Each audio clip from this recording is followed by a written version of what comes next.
बड़ा कैसे सोचें। हाल ही में मैंने एक बड़ी औद्योगिक कंपनी के रोजगार विशेषज्ञ से चर्चा की। ये विशेषज्ञ हर साल 4 महीने कॉलेज में जाकर वहाँ के प्रतिभाशाली सीनियर छात्रों को अपनी कंपनी के जूनियर एग्जीक्यूटिव प्रशिक्षण कार्यक्रम के लिए चुनती थी। उसकी बातों से लग रहा था जैसे वो छात्रों के रवैये से निराश थी। मैं हर दिन 8 से 12 ऐसे कॉलेज सीनियर्स का इंटरव्यू लेती हूँ जो हमारे साथ काम करना चाहते हैं। हम स्क्रीनिंग इंटरव्यू में जिस बात पर सबसे ज़्यादा ध्यान देते हैं वो होती है उनकी प्रेरणा, उनका प्रयोजन। हम ये जानना चाहते हैं कि क्या ये आदमी कुछ साल बाद हमारे लिए बड़े प्रोजेक्ट कर सकता है, हमारे ब्रांच ऑफिस या फैक्ट्री को संभाल सकता है, या किसी और तरीके से कंपनी के लिए बड़ी जिम्मेदारी उठा सकता है। मुझे ये कहना पड़ेगा कि मैं जिन लोगों से चर्चा करती हूँ उनमें से ज़्यादातर सीनियर्स के व्यक्तिगत लक्ष्यों को देखकर मैं खुश नहीं हूँ। आपको ये जानकर हैरत होगी कि ये 22 साल के लड़के हमारी बाकी किसी चीज़ से ज़्यादा हमारे रिटायरमेंट प्लान में रुचि लेते हैं। उनका दूसरा पसंदीदा सवाल होता है, क्या मुझे घूमने को मिलेगा?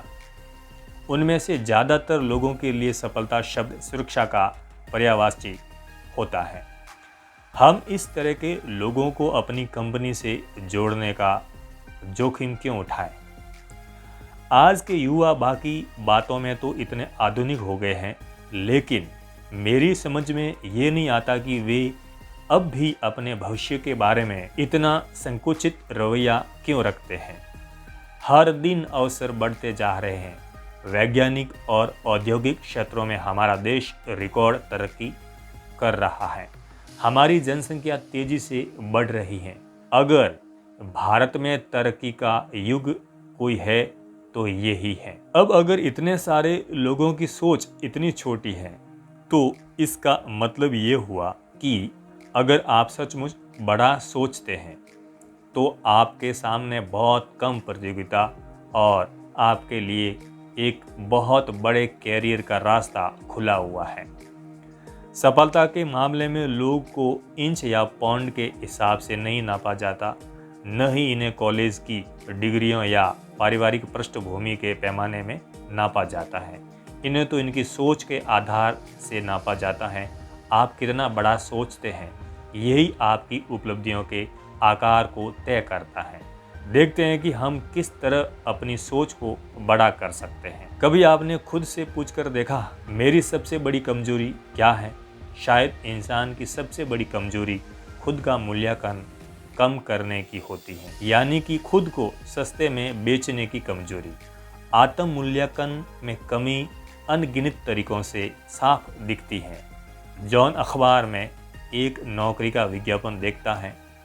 वो इसी तरह की नौकरी करना चाहता है, परंतु वो इसके लिए कोई कोशिश नहीं करता, क्योंकि वो सोचता है कि मैं इस नौकरी के लिए पर्याप्त योग्य नहीं हूँ, इसलिए कोशिश करने की मेहनत क्यों करूँ। या जिम जॉन के साथ डेटिंग पर जाना चाहता है, परंतु वो उससे नहीं पूछता क्योंकि उसे लगता है कि वो तैयार नहीं होगी। टॉम को लगता है कि मिस्टर रिचर्ड उसके माल के अच्छे ग्राहक हो सकते हैं, परंतु टॉम मिस्टर रिचर्ड से मिलने नहीं जाता। उसे लगता है कि मिस्टर रिचर्ड जैसे बड़े आदमी उनसे नहीं मिलेंगे। पीट नौकरी का आवेदन भर रहा है। उसमें एक प्रश्न पूछा जाता है, आप शुरुआत में कितनी तनख्वाह चाहेंगे? पीट एक छोटी सी रकम लिख देता है, क्योंकि उसे लगता है कि वो इससे ज़्यादा तनख्वाह के योग्य नहीं है, जबकि वो इससे ज़्यादा तनख्वाह पाना चाहता है। हजारों सालों से दार्शनिक हमें ये अच्छी सलाह देते आ रहे हैं, खुद को जानें, परंतु ज़्यादातर लोग इस सलाह का मतलब ये निकालते हैं कि खुद के नकारात्मक पहलू को जानें। ज़्यादातर आत्म मूल्यांकनों में लोग अपनी गलतियाँ, कमियाँ, अयोग्यताओं की लंबी सी मानसिक सूची बना लेते हैं। हमें अपनी कमियाँ पता हो, अच्छी बात है। इनसे हमें ये पता चलता है कि हमें इन क्षेत्रों में सुधार करना है, परंतु अगर हम सिर्फ मैंने इसे एग्जीक्यूटिव एंड सेल्स पर्सनल के अपने प्रशिक्षण कार्यक्रम में आजमाया है, ये वाकई काम करता है। नंबर 1, अपने 5 प्रमुख गुणों को तय करें। किसी निष्पक्ष दोस्त की मदद लें, जैसे आपकी पत्नी, आपका सीनियर, आपका प्रोफेसर, कोई समझदार व्यक्ति जो आपको सच्ची राह दे सके। शिक्षा, अनुभव, तकनीकी योग्यता, हुलिया, संतुलित घरेलू जीवन, रवैया, व्यक्तित्व, लीडरशिप की योग्यता। नंबर 2, हर गुण के सामने अपने उन 3 परिचित व्यक्तियों के नाम लिखें जो बेहद सफल हैं, परंतु उनमें ये गुण उतनी मात्रा में नहीं है जितनी मात्रा में ये गुण आप में है। इस अभ्यास को पूरा कर लेने पर आप पाएंगे कि आप किसी न किसी बात में कहीं सफल लोगों से आगे हैं। ईमानदारी से आप एक ही निष्कर्ष पर पहुंच सकते हैं, आप जितना सोचते हैं आप उससे बड़े हैं। इसलिए आप अपनी सोच को भी अपने असली आकार के हिसाब से बना लें। उतना ही बड़ा सोचें जितने बड़े आप हैं, और कभी खुद को सस्ते में न बेचें। जो व्यक्ति अचल शब्द के लिए दुर्भाग्य शब्द का प्रयोग करता है या बचत की जगह मितव्ययिता शब्द का प्रयोग करता है, उसके बारे में हम ये जान जाते हैं कि उसकी शब्दावली का दायरा बड़ा है, परंतु क्या उसके पास एक बड़े चिंतक की शब्दावली है? शायद नहीं। जो लोग कठिन शब्दों का प्रयोग करते हैं, जो लोग ऐसे अलंकारिक वाक्यों का प्रयोग करते हैं जिन्हें समझने में आम लोगों को कठिनाई होती है, वे दरअसल दिखावटी और घमंडी लोग होते हैं, और दिखावटी लोग आम तौर पर छोटे चिंतक होते हैं।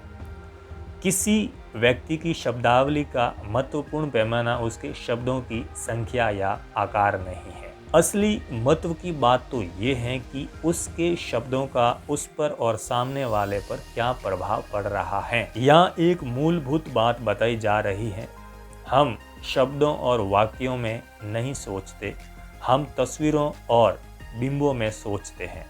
शब्द विचारों के लिए कच्चा माल है। जब इन्हें बोला जाता है या पढ़ा जाता है तो हमारा दिमागी कंप्यूटर इन शब्दों को अपने आप तस्वीरों में बदल लेता है। हर शब्द, हर वाक्य आपके दिमाग में एक अलग तस्वीर बनाता है। अगर कोई ये कहता है जिम ने एक नया स्प्लिस्ट लेवल खरीदा है, तो हमारा दिमाग में एक अलग तस्वीर बनती है। परंतु अगर आपको बताया जाता है कि जिम ने एक नया रेंज हाउस खरीदा है, तो आपके दिमाग में दूसरी ही तस्वीर बनती है। हमारे दिमाग में अलग अलग तस्वीरें अलग अलग शब्दों की वजह से बनती हैं। इसे इस तरीके से देखें, जब आप बोलते हैं या लिखते हैं तो आप एक तरह से दूसरे लोगों के दिमाग में फिल्में दिखाने वाले प्रोजेक्टर का काम कर रहे हैं, और आप जिस तरह की फिल्में दिखाएंगे सामने वाले पर आपका प्रभाव वैसा ही पड़ेगा। मान लीजिए आप लोगों को ये बताते हैं, मुझे ये बताते हुए दुख हो रहा है कि हम असफल हो गए हैं। इस वाक्य का उन लोगों पर क्या असर होगा? वे लोग इन शब्दों में हार और निराशा और दुख के चित्र देखेंगे जो असफल शब्दों में छुपे हुए हैं। इसके बजाय अगर आप कहते हैं, ये रहा एक नया उपाय जिससे हम सफल हो सकते हैं, तो इससे उनका उत्साह बढ़ जाएगा और वे एक बार फिर कोशिश करने के लिए तैयार हो जाएंगे। मान लीजिए आप कहते हैं, हमारे सामने एक समस्या है। ऐसा कहने पर दूसरे के दिमाग में आप एक ऐसी तस्वीर बना लेंगे जो सुलझाने में मुश्किल और अप्रिय होगी। इसकी बजाय ये कहें कि हमारे सामने एक चुनौती है, और इस वाक्य से आप एक ऐसी मानसिक तस्वीर बना लेते हैं जिसमें आनंद है, खेल है, करने के लिए कुछ अच्छा है। या किसी समूह से कहें, हमने काफ़ी बड़ा खर्च कर डाला और लोगों को लगता है कि खर्च हुआ पैसा कभी वापस नहीं लौटेगा। निश्चित रूप से ये नकारात्मक वाक्य है। इसकी बजाय ये कहें, हमने काफ़ी बड़ा निवेश किया है, और लोग एक ऐसी तस्वीर बना लेंगे जिसमें बाद में लाभ लौटता हुआ दिखता है। और ये एक बहुत सुखद दृश्य होता है। मुद्दे की बात ये है, बड़े चिंतकों में अपने और दूसरों के मस्तिष्क में सकारात्मक, प्रगतिशील और आशावादी तस्वीरें बनाने की कला होती है। बड़ी सोच के लिए हमें ऐसे शब्दों और वाक्यों का प्रयोग करना चाहिए जो बड़े सकारात्मक मानसिक चित्र प्रदान कर सकें। छोटे नकारात्मक मानसिक चित्र उत्पन्न करने वाले वाक्य। नंबर 1, इससे कोई फायदा नहीं होगा, हम हार चुके हैं। बड़े सकारात्मक मानसिक चित्र उत्पन्न करने वाले वाक्य। हम अभी हारे नहीं हैं, हम कोशिश करते रहेंगे। ये रहा एक नया उपाय जिससे हम सफल हो सकते हैं। नंबर 2, मैंने पहले भी ये बिजनेस किया था और मैं इसमें असफल हो गया था। मैं अब दोबारा भूलकर भी कोशिश नहीं करूँगा। सकारात्मक, मैं एक बार इसमें ज़रूर असफल हुआ था, परंतु उसमें गलती मेरी ही थी। अब मैं एक बार फिर कोशिश करके देखूंगा और उस गलती को नहीं दोहराऊंगा। नंबर 3, मैंने कोशिश करके देखा, परंतु ये माल बिकता ही नहीं है, लोग इसे नहीं खरीदना चाहते। सकारात्मक, अब तक मैं ये माल नहीं बेच पाया हूँ, परंतु मैं जानता हूँ कि ये अच्छा है और मैं ऐसा फॉर्मूला ढूंढ लूँगा जिससे ये धड़ाधड़ बिकने लगे। नंबर 4, बाजार माल से अटा पड़ा है। सोचिए, 75% संभावित माल तो पहले ही बिक चुका था। बेहतर है कि मैं इससे बाहर निकल आऊं। सकारात्मक, सोचिए, 25% बाजार तो खुला पड़ा है। मैं बिल्कुल कोशिश करूंगा, ये बहुत बड़ा अवसर है।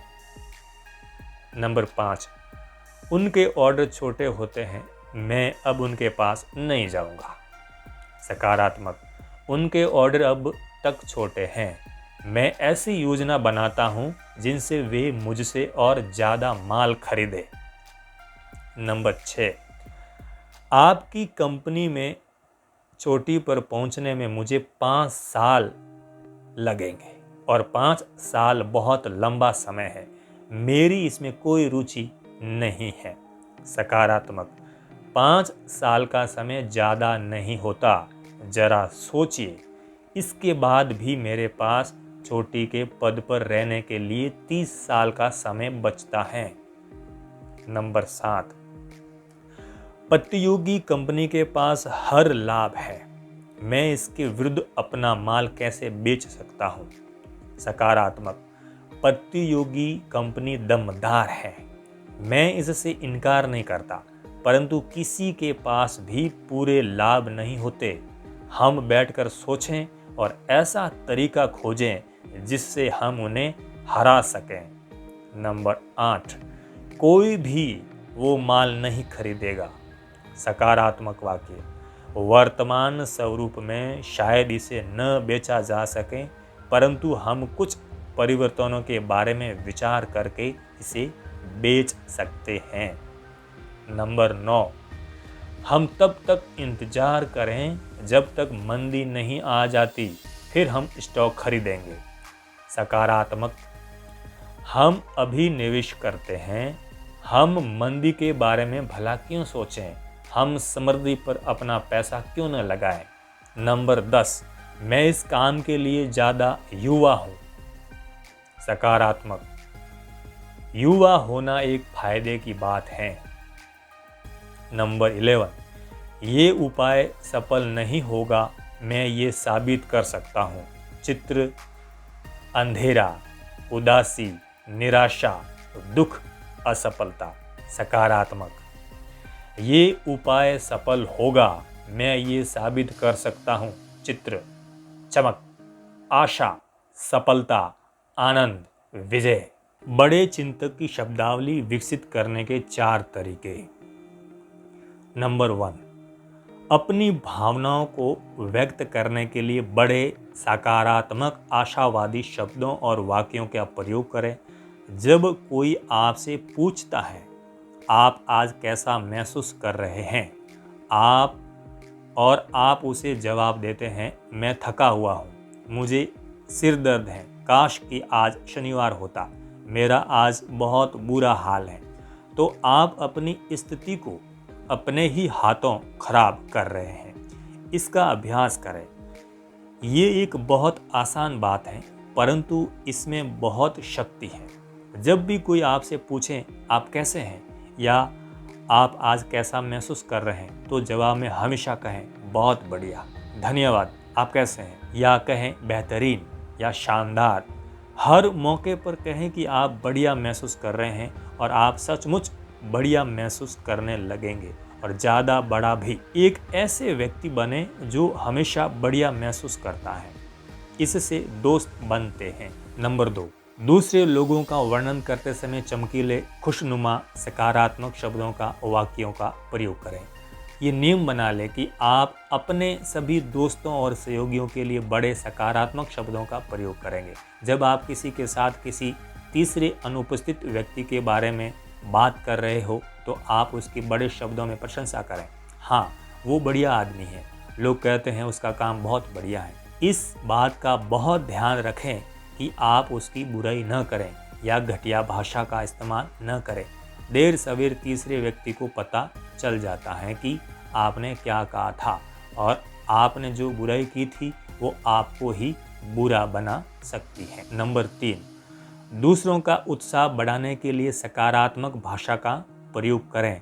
हर मौके पर लोगों की तारीफ करें। अपनी पत्नी या अपने पति की हर रोज तारीफ करें। अपने साथ काम करने वालों की हर रोज तारीफ करें। अगर सच्ची तारीफ की जाए तो ये सफलता का औजार बन जाती है। इसका प्रयोग करें। इसका प्रयोग बार बार हर बार करें। लोगों के हुलिये, उनके काम, उनकी उपलब्धियां, उनके परिवार की तारीफ करें। नंबर 4, दूसरों के सामने योजना प्रस्तुत करते समय सकारात्मक शब्दों का प्रयोग करें। जब लोग इस तरह की बात सुनते हैं, मैं आपको एक अच्छी खबर सुनाना चाहता हूँ, हमारे सामने एक सुनहरा अवसर है, तो उनके दिमाग में आशा जाग जाती है। परंतु जब वे इस तरह की कोई बात सुनते हैं, चाहे आप पसंद करें या न करें, हमें ये काम करना है, तो दिमाग की फिल्म बोरिंग हो जाती है और वे भी इसी तरह के हो जाते हैं। जीत का वादा करें और उनकी आंखों में चमक आ जाएगी। जीत का वादा करें और आपको समर्थन हासिल हो जाएगा। महल बनाइए, कब्र न खोदें। यह न देखें कि क्या है, ये देखें कि क्या हो सकता है। बड़े चिंतक सिर्फ यह नहीं देखते कि क्या है, वे ये भी देख सकते हैं कि क्या हो सकता है। यहाँ पर 4 उदाहरण दिए जा रहे हैं कि ऐसा किस तरह किया जा सकता है। नंबर 1, रियल एस्टेट की कीमत कैसे बढ़ती है। एक बेहद सफल रियल्टर जो ग्रामीण इलाकों की जायदाद का विशेषज्ञ है, का कहना है कि अगर हम भविष्य की कल्पना कर सकें तो इससे हमें बहुत लाभ हो सकता है। जहाँ आज कुछ नहीं है, वहाँ कल क्या हो सकता है, इस बात की कल्पना करना हमें सीखना चाहिए। मेरे दोस्त ने कहा, ग्रामीण इलाका होने के कारण यहाँ ज़्यादातर ज़मीन जायदाद बहुत आकर्षक नहीं होती है। मैं इसलिए सफल हुआ हूँ क्योंकि मैं अपने ग्राहकों को ये नहीं बताता कि उनके फार्म की हालत अभी कैसी है।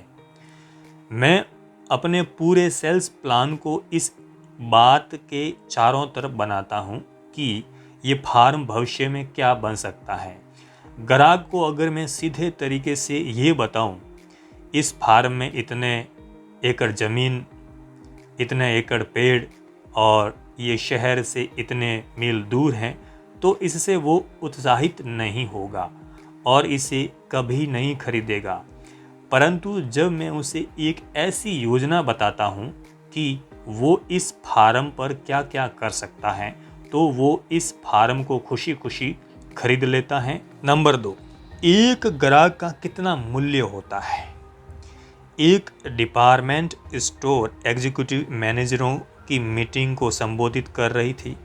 उन्होंने कहा, हालांकि मेरे विचार आपको पुराने ज़माने के लगेंगे, परंतु मैं उस विचारधारा की हूँ कि अगर आप अपने ग्राहकों से दोस्ताना शालीन व्यवहार करेंगे तो वे बार बार आपके पास आएंगे। एक दिन मैं अपने स्टोर में घूम रही थी।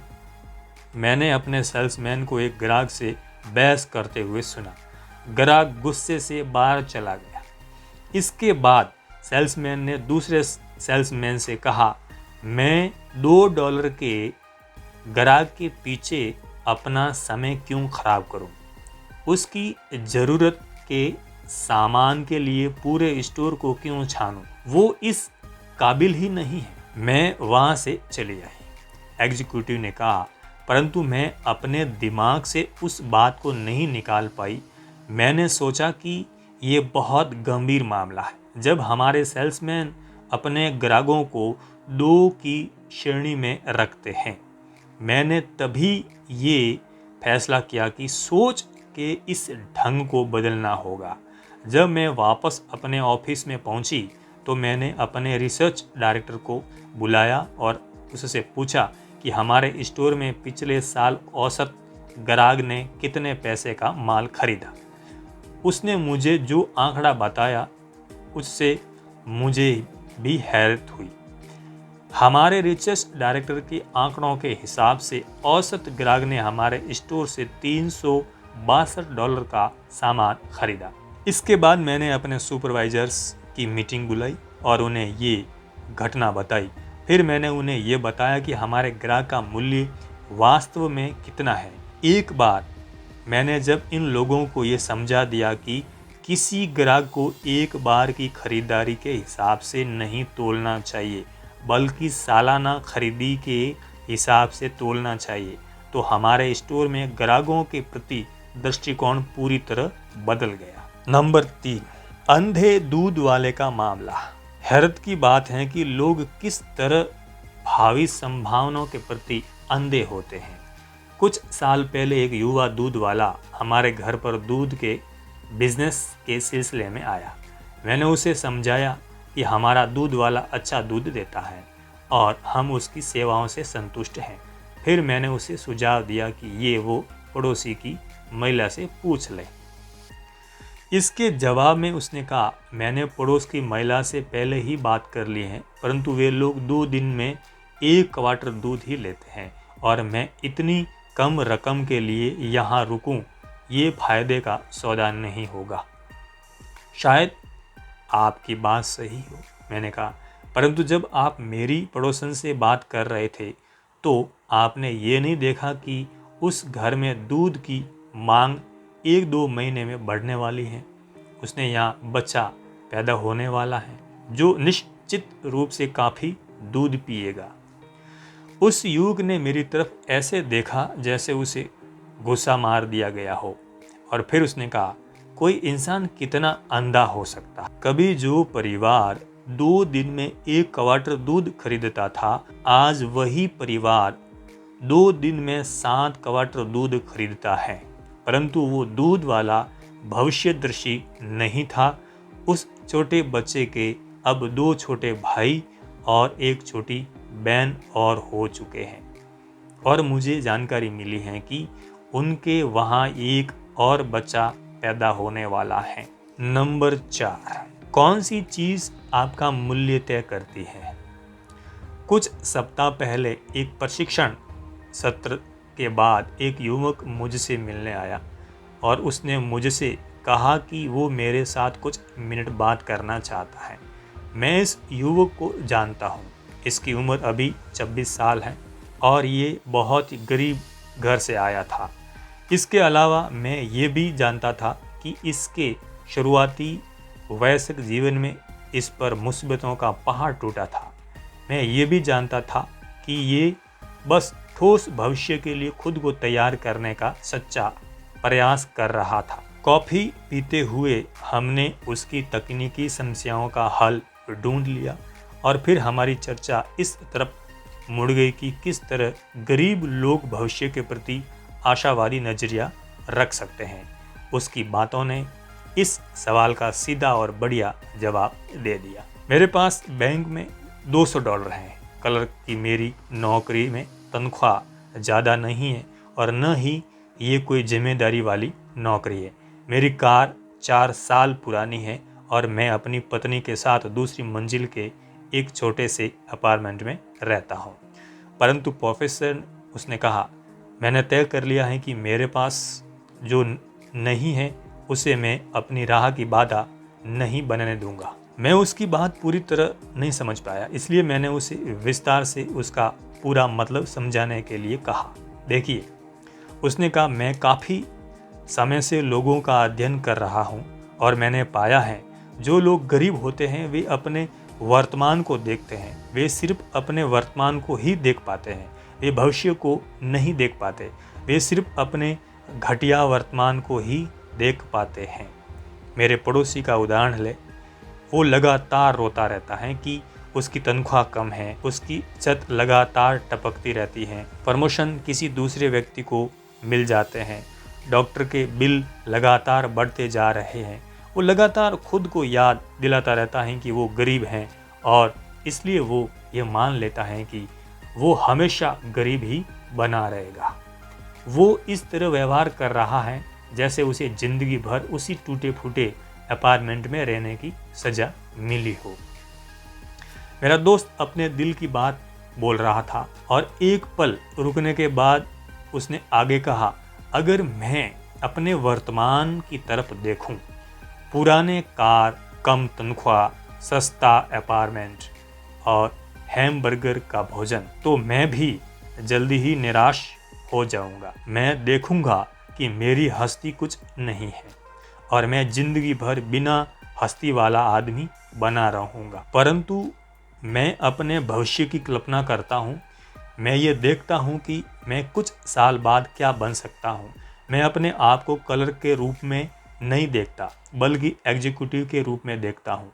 मैं अपने छोटे अपार्टमेंट को नहीं देखता, बल्कि मैं बढ़िया नए उपनगरीय घर को देखता हूँ। और जब मैं अपने भविष्य को इस तरह से देखता हूँ तो मैं ज़्यादा बड़ा अनुभव करता हूँ और बड़ा सोच पाता हूँ।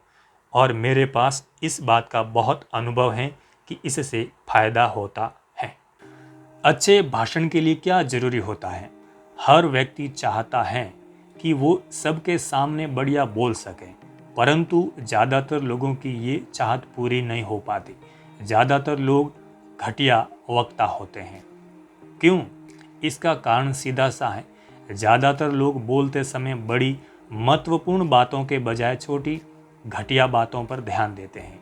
चर्चा की तैयारी करते समय ज़्यादातर लोग खुद को मानसिक निर्देश देते रहते हैं। मुझे सीधे खड़े रहना चाहिए, इधर उधर नहीं हिलना चाहिए और अपने हाथों का प्रयोग नहीं करना चाहिए। जनता को ये पता न चलने दें कि आप नोट्स की मदद ले रहे हैं। याद रखें, ग्रामर की गलती न होने दें। इस बात का ध्यान रखें कि आपकी टाई सीधी रहे। जोर से बोलें पर ज़्यादा जोर से नहीं, इत्यादि। जब तक वक्ता बोलने के लिए खड़ा होता है तो क्या होता है? वो डरा हुआ होता है, क्योंकि उसने अपने दिमाग में एक सूची बना ली है कि उसे क्या चीज़ें नहीं करनी चाहिए। क्या मैंने कोई गलती कर दी है? संक्षेप में वो फ्लॉप हो जाता है। वो इसलिए फ्लॉप होता है क्योंकि उसने एक अच्छे वक्ता के छोटे घटिया तुलनात्मक रूप से महत्वहीन गुणों पर ध्यान केंद्रित किया है और अच्छे वक्ता के बड़े गुणों पर ध्यान केंद्रित नहीं किया।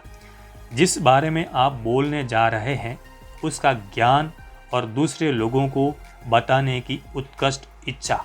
अच्छे वक्ता का असली इम्तिहान इस बात में नहीं होता कि वो सीधा खड़ा होता है या नहीं, वो ग्रामर में गलतियां करता है या नहीं, बल्कि इस बात में होता है कि वो जनता तक अपनी बात अच्छी तरह से पहुंचा पाता है या नहीं। हमारे ज़्यादातर चोटी के वक्ताओं में कई सारे दोष होते हैं, कईयों की तो आवाज़ ही खराब है। भारत के बहुत से प्रसिद्ध वक्ताओं को तो अगर भाषण देने की परीक्षा में बैठाया जाए कि क्या करना चाहिए और क्या नहीं करना चाहिए, तो उनमें से कई तो फेल ही हो जाएंगे। परंतु इन सभी सफल सार्वजनिक वक्ताओं में एक बात पाई जाती है, उनके पास कहने को कुछ होता है और उनमें दूसरे लोगों को अपनी बात बताने की प्रबल इच्छा होती है। छोटी छोटी बातों पर ध्यान देकर जनता में सफलता से बोलने की कला को प्रभावित न होने दें। झगड़े की वजह क्या होती है? कभी आपने खुद से यह सवाल किया है कि आखिर झगड़े की वजह क्या होती है?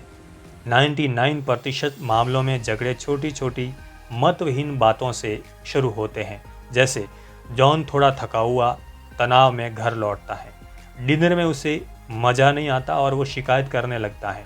उसकी पत्नी का दिन भी अच्छा नहीं गुजरा, इसलिए वो आत्मरक्षा में कह देती है, मैं इस बजट में इससे अच्छा खाना कैसे बनाऊं? या अगर हमारे पास बाकी सब की तरह नया गैस स्टोव हो तो मैं इससे बेहतर खाना पका सकती हूँ। इससे जॉन का गर्व आहत हो जाता है और वो बदले में अपनी पत्नी पर हमला कर देता है। देखो, ये सवाल पैसों की कमी का नहीं है, सवाल इस बात का है कि तुम्हें घर चलाना आता ही नहीं है। और फिर लड़ाई शुरू हो जाती है। जब तक शांति स्थापित होती है तब तक दोनों ही पक्ष एक दूसरे पर तरह तरह के आरोप लगा चुके होते हैं। एक दूसरे के माँ बाप, सेक्स, पैसा, शादी से पहले के वादे, शादी के बाद के वादे, इस तरह के दूसरे मामलों को बीच में लाया जाता है। दोनों ही दल युद्ध में तनावग्रस्त और नर्वस होते हैं। दोनों के मतभेद पूरी तरह नहीं सुलझ पाते और दोनों को ही अपनी अलग लड़ाई में इस्तेमाल करने के लिए नए हथियार मिल जाते हैं। छोटी छोटी चीज़ों की वजह से, छोटे चिंतन की वजह से ज़्यादातर झगड़े होते हैं। इसलिए झगड़ों से अगर आप बचना चाहते हैं तो आपको छोटे चिंतन से बचना होगा। यहाँ एक आजमाई हुई तकनीक बताई जा रही है। किसी की शिकायत करने से पहले, उस पर आरोप लगाने से पहले, उसे डांटने से पहले, आत्मरक्षा में उस पर हमला करने से पहले खुद से पूछें, क्या ये वास्तव में महत्वपूर्ण है? ज़्यादातर मामला महत्वपूर्ण होता ही नहीं है और आप झगड़े से बच जाते हैं। खुद से पूछें, क्या ये सचमुच महत्वपूर्ण है कि उसकी सिगरेट की राख बिखर गई, या उसने टूथपेस्ट का ढक्कन नहीं लगाया, या वो शाम को देर से घर लौटा? क्या ये सचमुच महत्वपूर्ण है कि उसने थोड़ा सा पैसा उड़ा दिया, या उसने कुछ ऐसे लोगों को घर बुला लिया जिन्हें मैं पसंद नहीं करता? जब आप नकारात्मक क्रिया करने वाले हो तो खुद से पूछें, क्या ये सचमुच महत्वपूर्ण है? इस सवाल में जादू है और ये आपके घर का माहौल सुधार सकता है। ये ऑफिस में भी काम करता है। जब आपके सामने वाला ड्राइवर आपके सामने कट मारता है तो ये ट्रैफिक में भी काम करता है। ये जिंदगी की किसी भी ऐसी परिस्थिति में काम करता है जिसमें झगड़े का अंदेशा हो। याद रखें, बड़ी सोच से हर तरह से फायदा होता है। नंबर 1, अपने आप को सस्ते में न बेचें। खुद के कम मूल्यांकन का अपराध कभी न करें। अपने गुणों, अपनी योग्यताओं पर ध्यान केंद्रित करें। यह जान लें, आप जितना समझते हैं आप उनसे कहीं बेहतर हैं। नंबर 2, बड़े चिंतक की शब्दावली का प्रयोग करें। बड़े, चमकीले, आशावादी शब्दों का प्रयोग करें। ऐसे शब्दों का प्रयोग करें जिनसे विजय, आशा, सुख, आनंद के भाव निकलते हो। ऐसे शब्दों का प्रयोग न करें जिनसे असफलता, हार और दुख के निराशाजनक चित्र बनते हो। नंबर 3, अपनी दृष्टि को विस्तार दें। सिर्फ यह न देखें कि क्या है, बल्कि ये भी देखें कि क्या हो सकता है। चीज़ों को, लोगों को और खुद का मूल्यांकन बढ़ाने का अभ्यास करें। नंबर 4, अपनी नौकरी के बारे में बड़ा दृष्टिकोण रखें। सोचें, सचमुच सोचें कि आपकी वर्तमान नौकरी महत्वपूर्ण है। आप अपनी वर्तमान नौकरी के बारे में क्या सोचते हैं, इसी बात पर आपका अगला प्रमोशन निर्भर करता है। नंबर 5, छोटी छोटी बातों से ऊपर उठें। अपने ध्यान को बड़े लक्ष्यों पर लगाएं। रचनात्मक तरीके से कैसे सोचें और सपने देखें? सबसे पहले तो रचनात्मक सोच को लेकर फैली एक गलतफहमी को दूर कर लें। न जाने क्यों विज्ञान, इंजीनियरिंग, साहित्य और कला को ही रचनात्मक काम माना जाता है। ज़्यादातर लोगों की नज़र में रचनात्मक सोच का अर्थ होता है बिजली या पोलियो वैक्सीन की खोज या उपन्यास लिखना, रंगीन टेलीविज़न का आविष्कार करना। निश्चित रूप से ये तमाम उपलब्धियां रचनात्मक सोच का परिणाम है। अंतरिक्ष को इंसान इसलिए जीत पाया क्योंकि उसने रचनात्मक सोच का सहारा लिया। हमें ये बात समझ लेनी चाहिए कि रचनात्मक सोच का संबंध केवल कुछ खास व्यवसायों से नहीं होता, न ही अति बुद्धिमान लोगों से इसका कोई विशेष संबंध होता है। फिर रचनात्मक सोच क्या है? कम आमदनी वाला परिवार अपने बच्चे को किसी मशहूर यूनिवर्सिटी में भेजने की योजना बनाता है, ये रचनात्मक सोच है। कोई परिवार अपने आसपास की बहुत बुरी जगह को सबसे सुंदर जगह में बदल देता है, ये रचनात्मक सोच है। कोई पादरी ऐसी योजना बनाता है जिससे रविवार शाम की उपस्थिति दुगनी हो जाती है, ये रचनात्मक सोच है। असंभव ग्राहक को सामान बेचने के तरीके ढूंढते हैं, रचनात्मक रूप से बच्चों को व्यस्त रखते हैं, ऐसा उपाय करते हैं कि आपके कर्मचारी दिल लगाकर काम करें, या आप किसी निश्चित झगड़े को रोक लेते हैं। ये सभी व्यवहारिक जीवन में रचनात्मक सोच के उदाहरण हैं। रचनात्मक सोच का अर्थ है किसी भी काम को करने के लिए नए सुधरे हुए तरीके खोजना। हर जगह सफलता इसी बात में छुपी होती है कि आप चीज़ों को बेहतर तरीके से करने के उपाय किस तरह खोजते हैं। फिर चाहे वो सफलता घर में हो, काम धंधे में हो या समाज में हो। आइए देखते हैं कि हम अपनी रचनात्मक सोच की योग्यता को किस तरह विकसित कर सकते हैं और इसकी आदत कैसे डाल सकते हैं। कदम 1, विश्वास करें कि काम किया जा सकता है। एक मूलभूत सत्य जान लें, किसी भी काम को करने के लिए पहले आपको ये विश्वास करना होगा कि इसे किया जा सकता है। एक बार आप यह सोच लें कि ये काम संभव है, तो फिर आप उसे करने का तरीका भी सोच ही लेंगे। प्रशिक्षण देते समय मैं रचनात्मक सोच के इस पहलू को समझाने के लिए अक्सर ये उदाहरण देता हूँ। मैं लोगों से पूछता हूँ, आप में से कितने लोगों को ये लगता है कि 30 साल बाद हम झेलविहीन समाज में रह सकेंगे? हमेशा समूह के चेहरे पर हवाइयाँ उड़ती नजर आई। उन्हें हमेशा यही लगा कि शायद उन्होंने गलत सुन लिया है, या फिर मैं गंभीर किस्म का मजाक कर रहा हूँ। इसलिए थोड़ा ठहरने के बाद मैं फिर से पूछता हूँ, आप में से कितने लोगों को ये लगता है कि 30 साल बाद हम झेलविहीन समाज में रह सकेंगे? एक बार ये पक्का हो जाने के बाद कि मैं मजाक नहीं कर रहा हूँ, कोई न कोई इस तरह की बात कहता है, आप ये कहना चाहते हैं कि 30 साल बाद सभी हथियारे, चोर उचक्के और बलात्कारी जेल में बंद रहने के बजाय सड़कों पर खुलेआम घूमेंगे। आप जानते हैं इसका नतीजा क्या होगा? हम में से कोई भी सुरक्षित नहीं रह पाएगा। हमारे समाज का काम जेल के बिना चल ही नहीं सकता। तभी दूसरे लोग भी बोलने लगते हैं, अगर झेले न हो तो हमारी कानून व्यवस्था ठप हो जाएगी। कुछ लोग तो पैदाइशी अपराधी होते हैं। जितनी है हमें उससे ज़्यादा जेलों की ज़रूरत है। क्या आपने आज सुबह के अखबार में हत्या की वो खबर पढ़ी थी? और लोग बोलते जाते हैं, एक के बाद एक अच्छे कारण बताते हैं कि हमारे समाज में जेलों का होना क्यों जरूरी है। एक आदमी तो यहाँ तक सुझाव दिया कि हमारे समाज में जेलें इसलिए होनी चाहिए ताकि पुलिस और जेल के संतरियों की नौकरी बची रह सके। मैं 10 मिनट तक लोगों को ये सिद्ध करने देता हूँ कि जेलों को समाप्त क्यों नहीं किया जाना चाहिए। इसके बाद मैं उनसे कहता हूँ, मैंने आपसे पूछा था कि जेलों को ख़त्म क्यों करना चाहिए। ये सवाल पूछने के पीछे मेरा एक खास मकसद था। आप में से हर एक ने मुझे यही तर्क दिए हैं कि जेलों को ख़त्म क्यों नहीं किया जाना चाहिए। अब आप मेहरबानी करके मुझ पर एक एहसान करें। आप कुछ मिनट तक अपने दिमाग पर जोर डालकर ये यकीन कर लें कि हम जेलों को ख़त्म कर सकते हैं।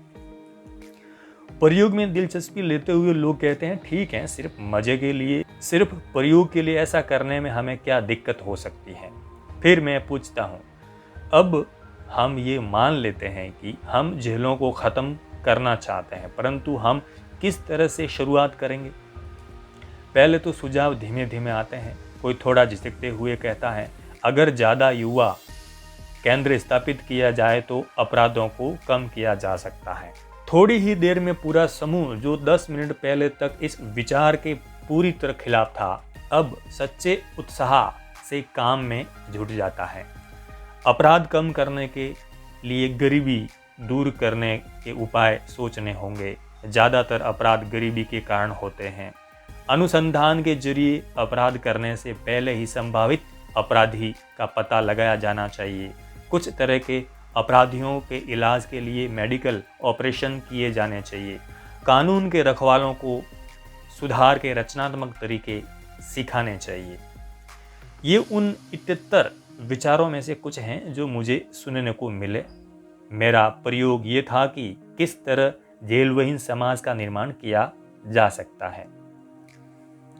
जब आप विश्वास करते हैं तो आपका दिमाग तरीके ढूंढ ही लेता है।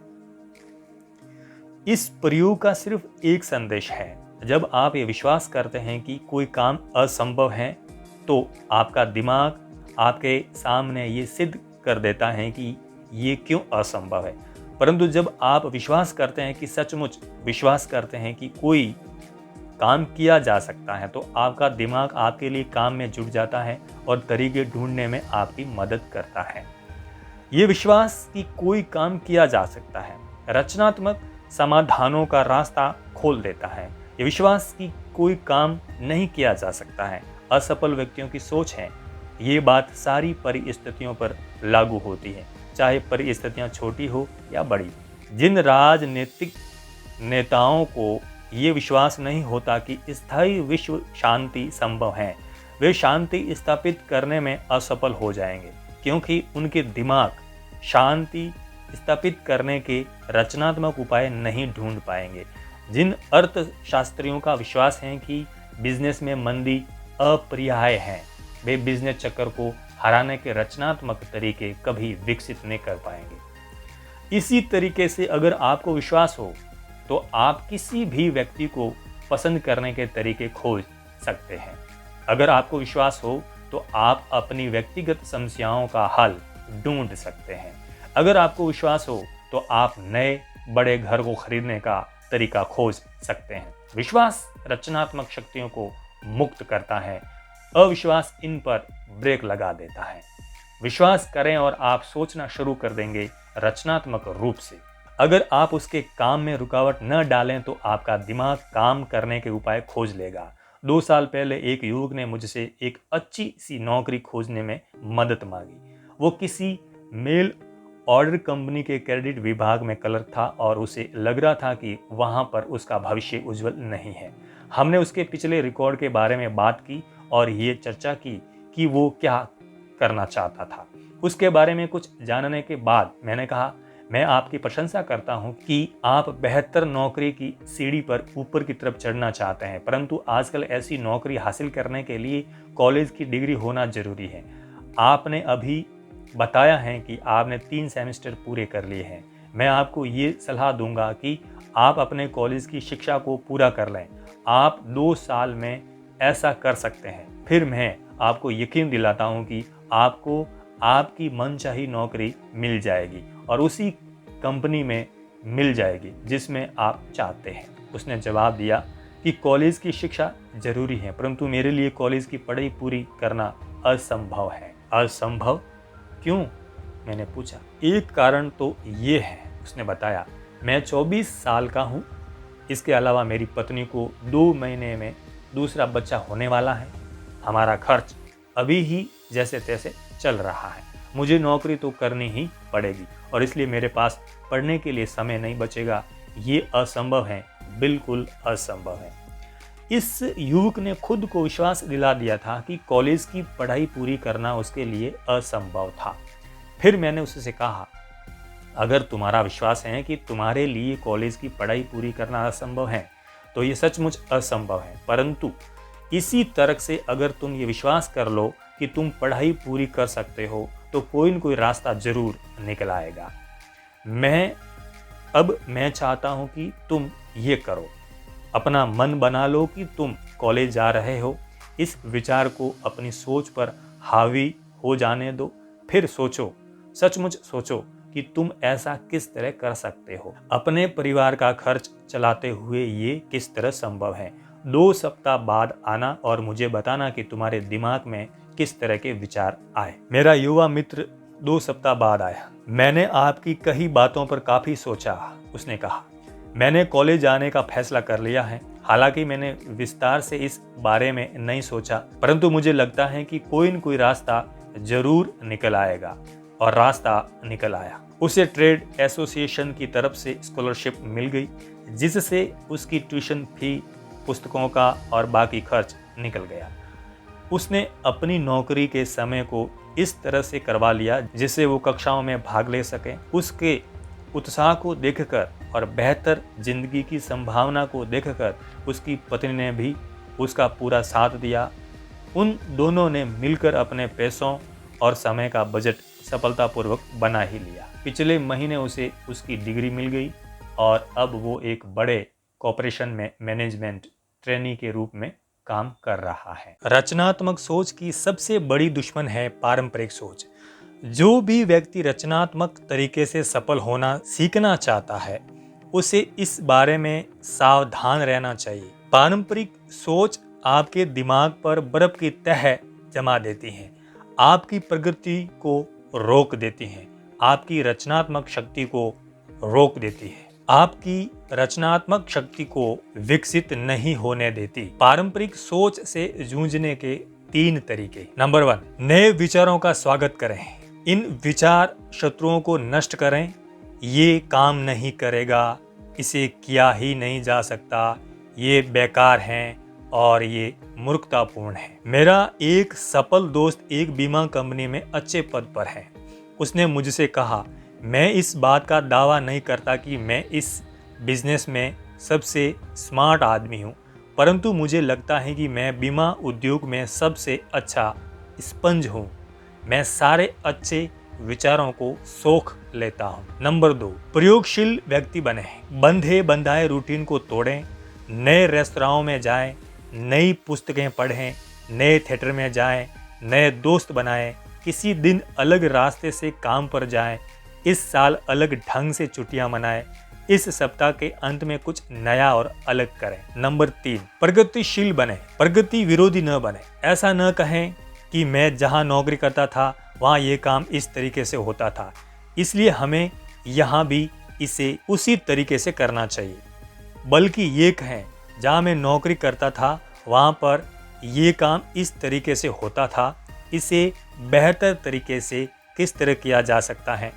पीछे ले जाने वाली बातें न सोचें, प्रगति का विरोध न करें, आगे ले जाने वाली बातें सोचें, प्रगतिशील तरीके से सोचें। पूछने और सुनने के माध्यम से अपनी रचनात्मक को बढ़ाने के लिए 3 स्तरीय कार्यक्रम को आजमाएं। नंबर 1, दूसरे लोगों को बोलने के लिए प्रोत्साहित करें। व्यक्तिगत चर्चा में या समूह बैठकों में लोगों से ऐसे आग्रह करें, मुझे अपना अनुभव बताइए, या आपको क्या लगता है कि इस बारे में क्या किया जाना चाहिए। आपको क्या लगता है कि सबसे महत्वपूर्ण बात क्या है। दूसरे लोगों को बोलने के लिए प्रोत्साहित करें और इससे आपको 2 फायदे होंगे। आपका दिमाग उस कच्चे माल को सोख लेगा जिसे आप रचनात्मक विचार में बदल सकते हैं। इसके अलावा आपके बहुत सारे दोस्त भी बन जाएंगे।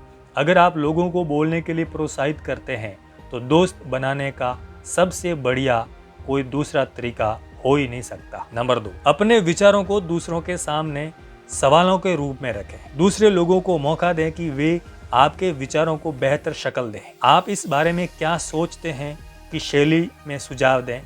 हट धर्मी न बने। किसी नए विचार को इस तरह प्रस्तुत न करें जैसे ये सीधा आसमान से आया हो। पहले थोड़ा सा अनौपचारिक शोध कर लें, देखें कि इस विचार के बारे में आपके साथियों की क्या प्रतिक्रिया है।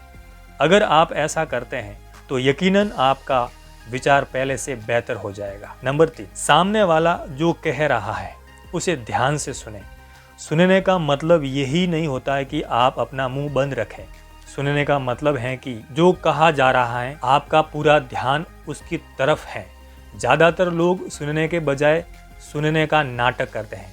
वे सामने वाले की बात खत्म होने का इंतजार करते हैं ताकि वे अपनी बात कहना शुरू कर सकें। सामने वाले की बात पूरी ध्यान से सुने, उसका मूल्यांकन करें।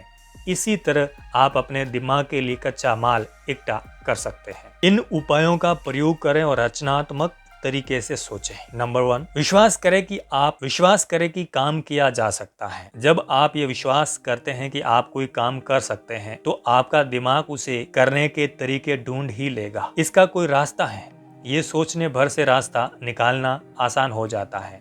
अपनी सोचने और बोलने की शब्दावली से असंभव, ये काम नहीं करेगा, मैं ये नहीं कर सकता, कोशिश करने से कोई फायदा नहीं जैसे वाक्य निकाल दें। नंबर 2, अपने दिमाग को कमजोर न बनाने दें। नए विचार को स्वीकार करें, प्रयोगशील बने, नई शैलियों को आजमाएं, अपने हर काम में प्रगतिशील रहे। नंबर 3, अपने आप से हर रोज पूछें, मैं इसे किस तरह बेहतर तरीके से कर सकता हूँ। आत्म सुधार की कोई सीमा नहीं है। जब आप खुद से पूछते हैं मैं किस तरह बेहतर कर सकता हूँ तो अच्छे जवाब अपने आप उभर कर सामने आएंगे। कोशिश करें और देखें। नंबर 4, खुद से पूछें मैं ये काम और ज़्यादा किस तरह कर सकता हूँ। काम करने की क्षमता एक मानसिक अवस्था है।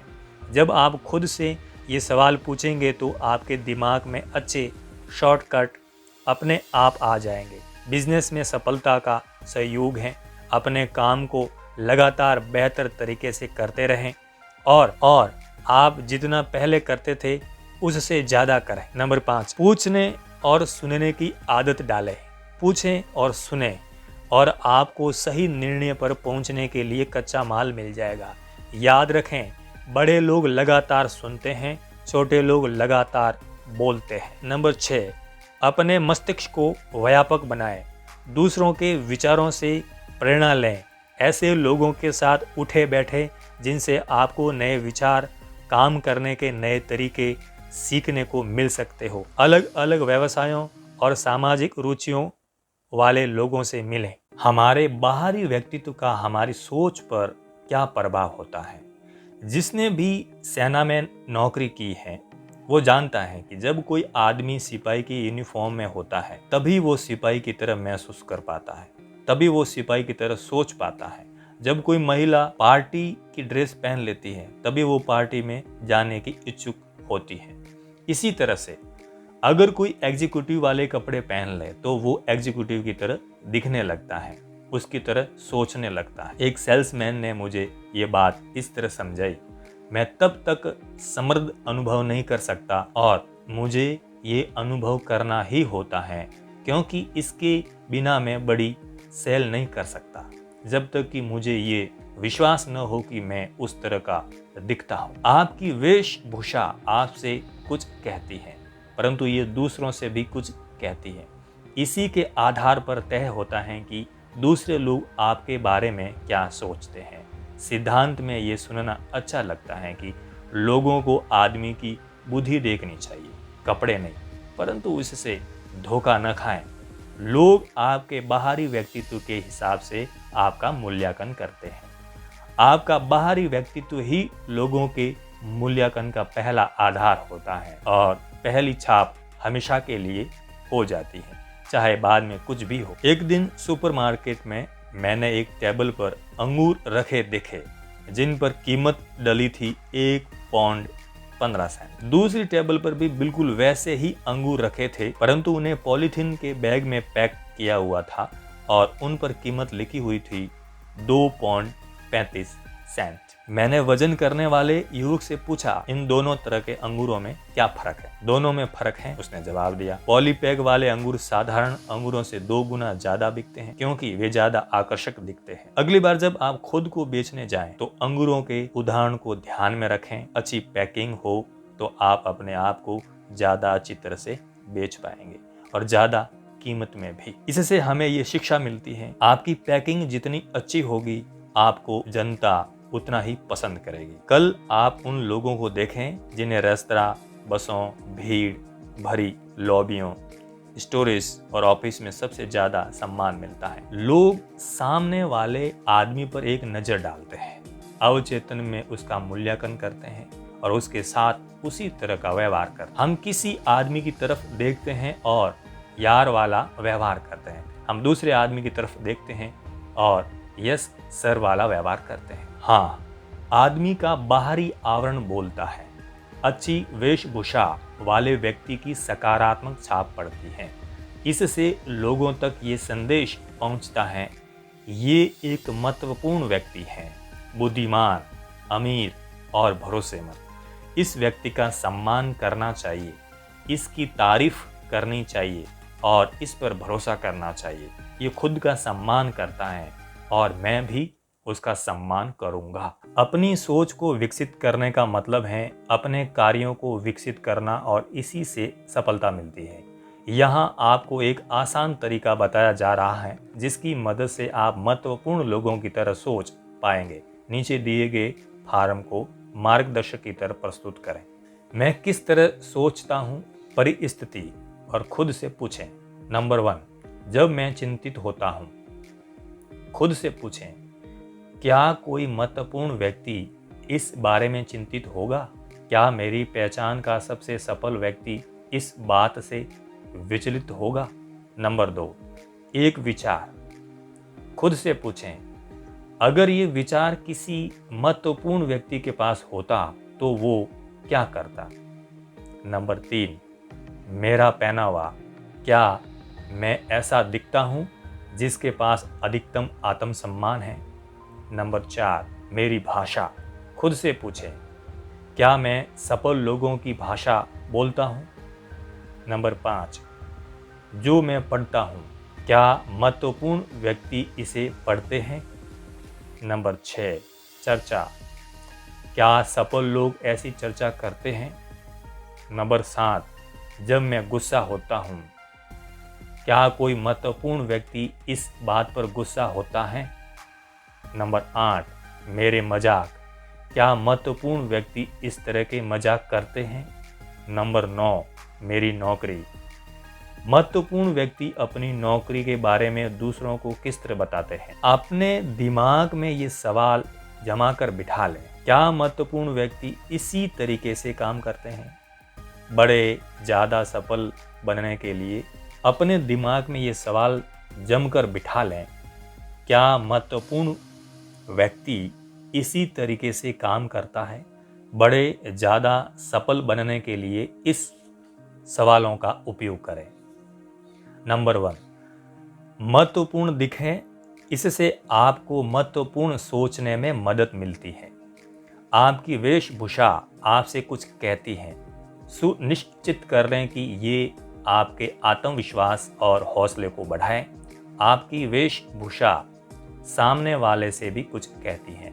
सुनिश्चित कर लें कि ये सबसे कहें, ये रहा एक महत्वपूर्ण व्यक्ति, बुद्धिमान, अमीर और भरोसेमंद। नंबर 2, ये सोचें कि आपका काम महत्वपूर्ण है। इस तरीके से सोचें और आपको ऐसे मानसिक संकेत मिलने लगेंगे कि आप अपने आप को किस तरह बेहतर ढंग से कर सकते हैं। सोचें कि आपका काम महत्वपूर्ण है और आपके अधीनस्थ भी सोचने लगेंगे कि उनका काम महत्वपूर्ण है। नंबर 3, हर दिन कई बार अपने आप से प्रेरणादायक बातें करें। खुद के हाथों खुद को बेचने का विज्ञापन बनाएं। हर मौके पर खुद को याद दिलाएं कि आप एक फर्स्ट क्लास इंसान हैं।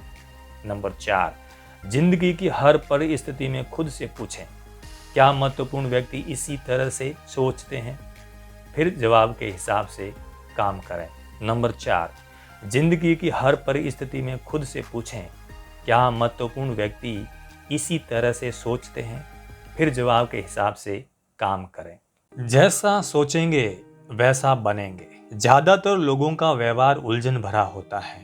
क्या आपने कभी सोचा है कि कोई सेल्समैन एक ग्राहक को इज्जत क्यों देता है जबकि वो दूसरे ग्राहक को नज़रअंदाज कर देता है? कोई आदमी एक महिला के लिए दरवाज़ा क्यों खोल देता है जबकि दूसरी महिला के लिए नहीं खोलता?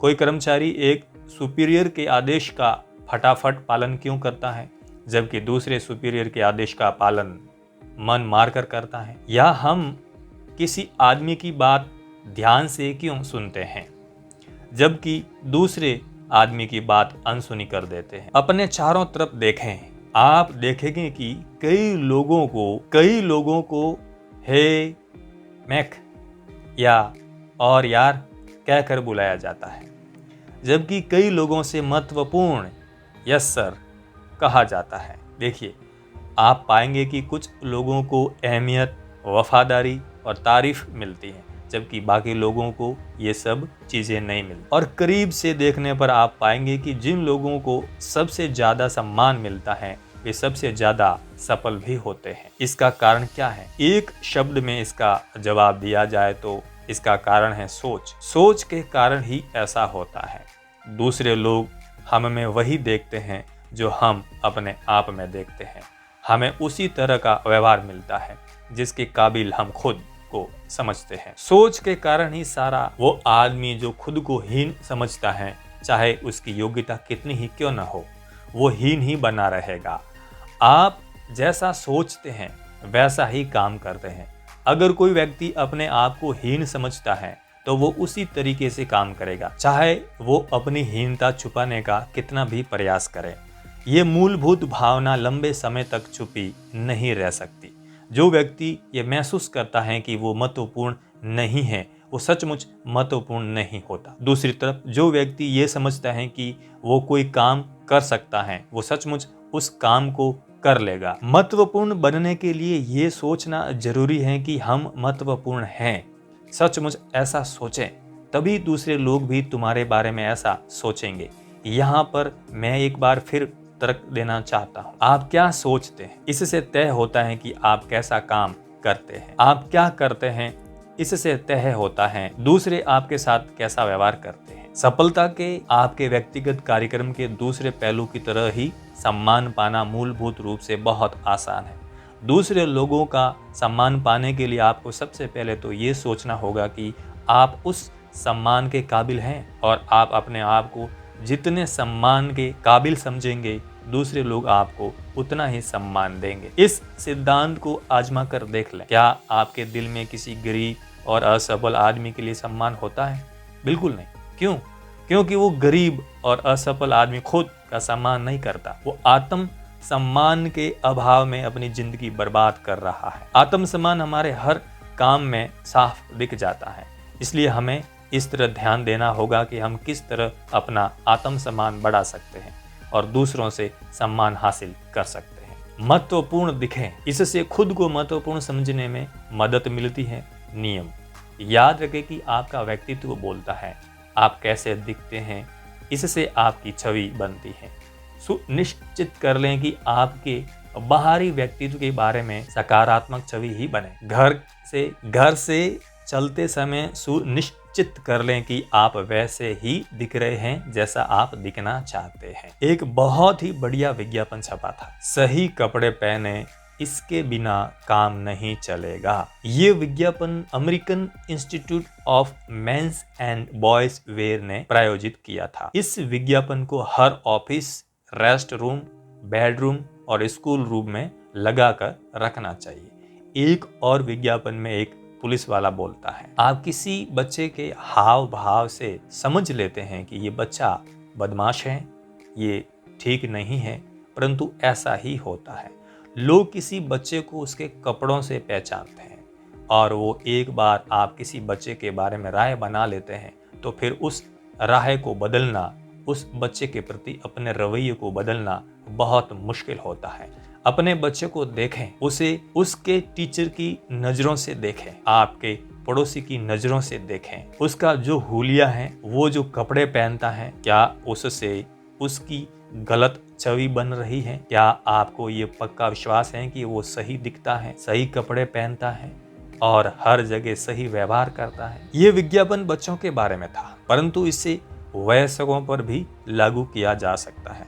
आप शब्दों में थोड़ा सा हेर फेर कर लें और पड़ोसियों की जगह सहयोगी कर लें, टीचर की जगह सुपीरियर कर लें, और उसे की जगह अपने आप को कर ले। अब ये वाक्य इस तरह का हो गया है, अपने आप को अपने सुपीरियर की नज़रों से देखें, अपने सहयोगियों की नज़रों से देखें। साफ सुथरा दिखने में बहुत कम खर्च लगता है। सही कपड़े पहने, इससे हमेशा फायदा होता है। याद रखें, महत्वपूर्ण दिखें, क्योंकि इससे महत्वपूर्ण सोचने में मदद मिलती है। कपड़ों का इस्तेमाल आत्मविश्वास बढ़ाने के साधन के रूप में करें। हमारे मनोवैज्ञानिक के प्रोफेसर परीक्षा के एक दिन पहले हमें सलाह दिया करते थे, इस महत्वपूर्ण परीक्षा के लिए अच्छे कपड़े पहनना, नई टाई पहनकर आना, अपने सूट को अच्छे से प्रेस कर लेना, अपने जूते चमका लेना, अच्छे दिखना, क्योंकि तुम्हें परीक्षा में अच्छा प्रदर्शन करना है। प्रोफेसर का मनोवैज्ञानिक बिल्कुल सही था। इस बारे में कोई गलतफहमी न पाले। आपके बाहरी रूप, रंग या हुलिया से आपके मानसिक हुलिया पर बहुत प्रभाव पड़ता है। आप बाहर से कैसे दिखते हैं, ये इस बात को प्रभावित करता है कि आप किस तरह सोचते हैं या आप अंदर से कैसा महसूस करते हैं।